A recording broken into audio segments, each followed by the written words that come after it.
Assalamualaikum warahmatullahi wabarakatuh. Kembali lagi bersama saya Sabrina Hairunisa dari kelas 11 TJKT 1, yang dimana pada pertemuan kali ini kita sudah memasuki bab 3 ya teman-teman. Di bab 3 ini kita akan membahas tentang IP address dan subnetting.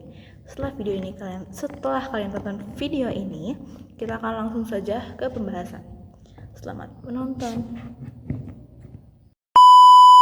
Nah baik, jadi materi pertama yang akan saya bacakan yaitu tentang IP address.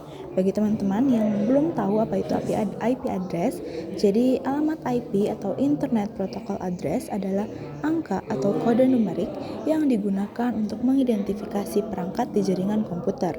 Alamat ini memungkinkan perangkat untuk berkomunikasi di internet. Ada dua versi utama, yaitu yang pertama IVP4 dan yang kedua yaitu IVP6. Alamat IP berfungsi untuk identifikasi dan pemetaan lokasi perangkat di jaringan atau alamat jaringan. Nah, yang tadi saya sudah menjelaskan penjelasan dari IP address. Yang selanjutnya yaitu IP address version. Terdapat dua yang tadi saya sudah jelaskan, yaitu IPv4 dan IPv6. Di IPv4 tertulis dalam berbentuk 4 oktet, di mana setiap oktet merupakan bilangan desimal dari 0 sampai dengan 255. Sedangkan IPv6 tertulis dalam bentuk 16 oktet. Nah, selanjutnya yaitu prefix, yang dimana prefix menunjukkan jumlah IP yang bisa digunakan. Sebagai contoh seperti 192, 168.1.2 dan /24, dimana /24 itu adalah bentuk prefix teman-teman. Nah, untuk mengetahui prefix yang sesuai dan efektif, maka diperlukannya subnetting, yang dimana di bab selanjutnya nanti kita akan langsung mempraktekkan. Jadi subnetting itu merupakan cara atau metode yang digunakan untuk menentukan prefix. Nah, sebelum kita masuk dan kenal lebih dalam tentang subnetting, kita akan mengenal terlebih dahulu tentang IP public dan IP private, karena ini sangat berkaitan dengan proses subnetting. Jadi, IP public merupakan IP yang digunakan di internet dan bisa diakses di mana saja. Sebetulnya untuk alamat IP itu ada 5 kelas ya teman-teman, yaitu A, B, C, D, dan E. Tetapi yang sekarang sering digunakan itu hanya 3, A, B, dan C. Bila teman-teman merasa kurang jelas, teman-teman bisa lihat sendiri di gambar yang saya sudah simpan ya. Nah, tadi kita sudah menjelaskan apa itu IP public, dan sekarang kita akan menjelaskan apa itu IP private atau IP pribadi. Jadi untuk IP private itu merupakan IP yang berada di dalam jaringan lokal. Jadi jika kalian membangun jaringan lokal, pastikan kalian menggunakan IP private atau LAN ya teman-teman. Nah, di halaman ini kita masih membahas tentang IP pribadi atau IP private. Jadi, alamat IP private ini biasa digunakan di dalam jaringan lokal dan tidak dapat diakses langsung dari internet. Nah, ini itu adalah bagian penting dari konsep yang dikenal sebagai Network Address Translation atau yang biasa kita sebut NAT, yang memungkinkan beberapa perangkat dalam jaringan lokal menggunakan satu alamat IP publik tunggal untuk berkomunikasi dengan internet, yang dimana berarti IP private itu sudah didefinisikan range-nya teman-teman. Salah satu contohnya seperti gambar yang sebelumnya, ada itu contoh di situ pembagian kelas di IP private.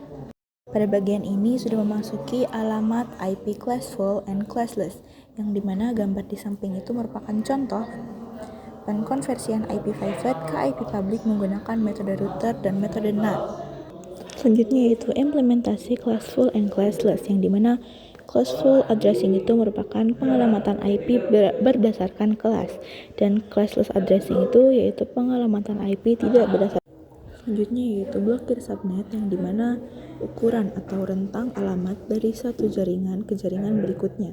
Jadi kumpulan PC yang berada pada suatu ruangan perlu dikonfigurasikan agar bisa menjadi satu blok subnet. Kita lanjut ke materi berikutnya, yaitu tentang jenis pengiriman IPv4, yang dimana di sini terdapat 3 jenis, yaitu unicast, multicast, dan broadcast. Nah, dari 3 ini nanti kita akan bahas satu persatu ya teman-teman. Seperti pada digambar, di urutan pertama yaitu ada unicast, yang dimana progres pengiriman data tepat diterima oleh sebuah hotel. Contohnya seperti cara kerja komunikasi yang dilakukan oleh IP address. Nah, jadi itu adalah cara pengirimannya teman-teman. Seperti kelas A, B, maupun C mengirim ke satu tujuan yang sudah ditentukan. Jenis selanjutnya yaitu multicast, yang dimana progres pengiriman data ke beberapa host yang telah dikelompokkan dalam sebuah grup. Sebagai contoh, kelas D termasuk dalam kategori multicast karena mengirim ke beberapa tujuan yang sudah dikelompokkan sesuai grupnya. Nah, karena tadi saya sudah menjelaskan tentang unicast dan multicast, ini adalah jenis yang terakhir yaitu broadcast, yang dimana proses pengiriman data yang diterima oleh semua host pada jaringan, pada broadcast domain yang sama atau blok subnet yang sama. For example, yaitu cara kerja ARP melakukan pengiriman ARP yang dilakukan oleh switch ke semua tujuan yang berada dalam satu broadcast domain, dan mengirimkan ke semua tujuan yang sudah dikelompokkan sesuai dengan broadcast domainnya masing-masing. Nah, jadi itu ya penjelasan tentang jenis-jenis pengiriman data atau unicast, multicast, dan broadcast, teman-teman. Jadi kita sudah berada di materi terakhir yang dimana kita akan membahas tentang switch dan router konsep. Jadi yang pertama yaitu switch digunakan untuk menghubungkan banyak komputer pada satu network yang sama. Sedangkan untuk router digunakan untuk menghubungkan antar komputer yang berada pada network yang berbeda. Nah, jadi jumlah port yang tersedia pada switch itu sangat beragam. Umumnya terdapat 24 port, 48 port, dan lain sebagainya. Baik, that's all, dan terima kasih bagi semua teman-teman yang sudah menonton video saya.